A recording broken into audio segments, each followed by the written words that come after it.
Hey, what's up? Buying a house versus renting. I know this topic has been covered a lot by many other YouTubers, and they've done a good technical analysis and explanation of things, but I just want to add my own take on it. It's something I've been thinking about because I don't own a house, and one day I would like to own a house, and realizing how difficult it is to actually get there, but then also whether or not it's actually worth it, and maybe a few considerations that I can explain in my own way, I guess. So first of all, buying a house versus renting a house. I'll cover a few basics just to set the groundwork. Buying a house, most people need a mortgage. If you have a mortgage, you've got to pay interest, probably pay down the principal as well with like a 30-year term. There's maintenance costs, got to pay rates, insurance, etc., etc. For renting, there's less of that. You pay your rent and any issues you have with the place, hopefully the property manager, whoever that is, whether it's an owner or a company, will hopefully help sort out most of the issues. There may be some things in your agreement where maybe if it's like a light bulb has gone out, you have to replace it, but for the most part, anything big, it gets taken care of. Now, so for buying a house, there's two main categories. One is an investment property and the other is a primary residence. Starting with the investment property, it can come with some benefits that you can take advantage of depending on where you are and what the rules are there. But for example, if you're able to offset rental income against your mortgage interest repayments and other expenses, and let's say net, you're not really earning anything, but you're not losing anything either, or ideally you'd be making some income off the property as well. But let's say even at a net, you weren't making anything, but you weren't losing anything, you'd be getting your value based on the house appreciation. Some places it can be 8%, some places it might be 6%, might be different here and there on certain years, maybe on a certain year it's 4%, but whatever it is, you're probably going to get a certain value add based on just the house, based on just the property. So that can be beneficial. And obviously if you've got mortgage, then you're able to leverage that and gain a percentage off that mortgage value as well. So that's a case where it can be very good. Primary residence. This is where it gets a little bit tricky because I know some people have different takes on this, where people say your primary residence isn't really an asset, and then some people say that it is.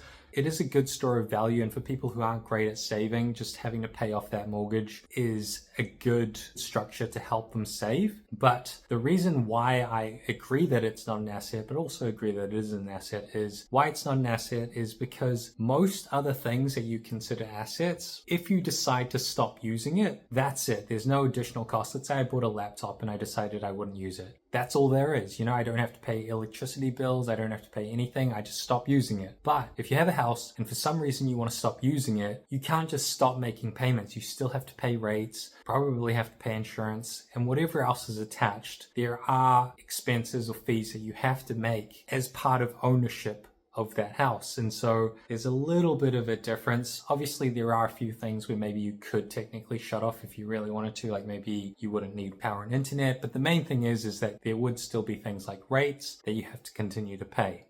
To support the other side, where it is an asset, it does hold value, you can sell it. I don't know what all the requirements are for something to be classified as an asset, but I'm sure it would cover a lot of the criteria.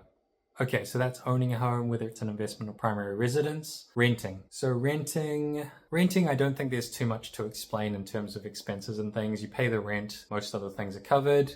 So let's do a bit of a comparison. Mostly primary residence versus renting, because we're looking at a place that I or someone would want to live in. With a primary residence, it's also kind of interesting the types of housing available. And in certain countries, certain types of properties do better than others. So for example, in New Zealand, apartments aren't actually that great in terms of the valuations going up or just in terms of ownership, whereas a standalone house is. And in some other countries, apartments are the main place where people live, maybe in cities where there's dense population. And I think I've heard that some governments even help with the maintenance of those apartments. Now, depending on how many people you're looking to house, this can also be a factor, right? Because if you only need a 1-bedroom house or a 1-bedroom apartment, that's one thing. If you need like 3 or 4 people living under the same roof, that's another thing. And if you look at most of these standalone houses, most of them are built to be,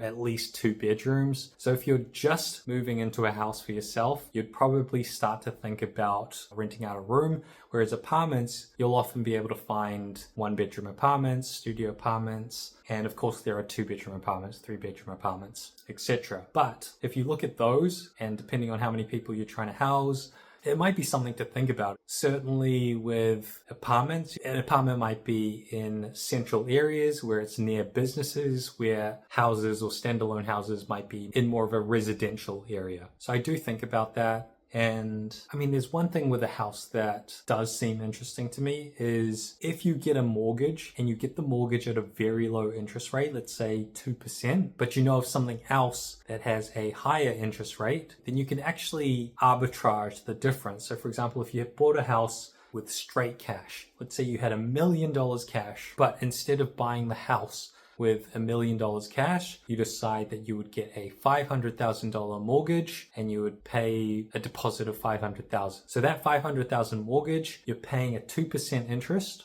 You're probably paying principal as well, but let's just assume this is interest only for simplicity. So $500,000, 2% interest, that's $10,000 a year. Now, instead of paying that $500,000 with cash, you got the mortgage, and so you actually still have $500,000. If you instead put that $500,000 in another investment that's returning 4%, then for example, you would get $20,000 in return. So actually the arbitrage of borrowing that money or getting that mortgage, you're actually earning $10,000 a year. And that's something that's very interesting to me. So I've had this thought where having debt, being able to expand and minimize the debt as you see fit, can actually be a very useful tool to an investor or as part of an investment strategy. And so that's another reason why I think buying a house and actually having a mortgage can be useful. Many people have said paying off your mortgage and being debt-free is like psychologically it's peace of mind and things like that. And I agree with that. But if you're able to manage a little bit of stress, manage the payments well, then you can leverage it quite well and you can take advantage of that arbitrage. When times like that present itself, sometimes if the mortgage interest rate is very high, then you can't necessarily do that.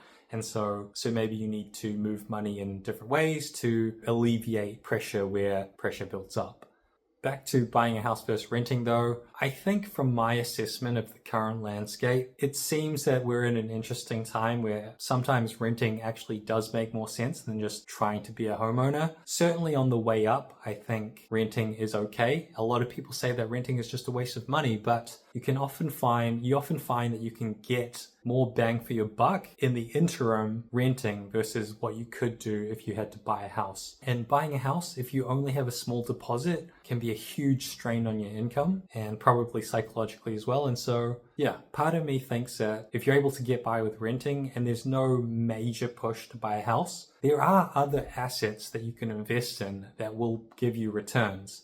A house isn't the only thing that's going to make you money. And sometimes the housing market does well, sometimes the housing market does bad. So just something to keep in mind. I would like to buy a house eventually. Currently, I'm okay renting. Personally, I would feel a little bit worrisome if I only did a 10%, 20% deposit for a house. Just the cost of houses and the amount of mortgage I would need to get and the repayments I would need to make. Just knowing myself, I think it would be a big burden. And so, it would also currently move me further away from the office. And I've got this nice setup where I can walk to the office. I can just walk to the supermarkets. And so I've got most of the things I need in reach. And so I've got accustomed. But that actually brings up another point, which is if you have a house in a residential area and you need to move around, can't speak for everywhere, but for where I live, it would often mean you'd probably need a car as well to get around. Obviously you could bus and things like that, but just where I live, having a car, if you're in a residential area, having a car is very handy and most people have them to get around. Again, you could live the bus life or maybe you could get a scooter, which is a little bit cheaper on renewing the licensing and all that stuff. But there is that added thing with owning a home, which is you'd probably need a car as well. Whereas if you're in an apartment or wherever you are, if you're close to your work, if you're close to the supermarket and you can do all those things within walking distance, you don't need to worry about a car. Bottom line, renting versus owning a house depends on where you are, depends on what your tolerance for debt is and how capable you are and how confident you are to make those payments. Maybe something interesting. Thanks for watching. See you next time.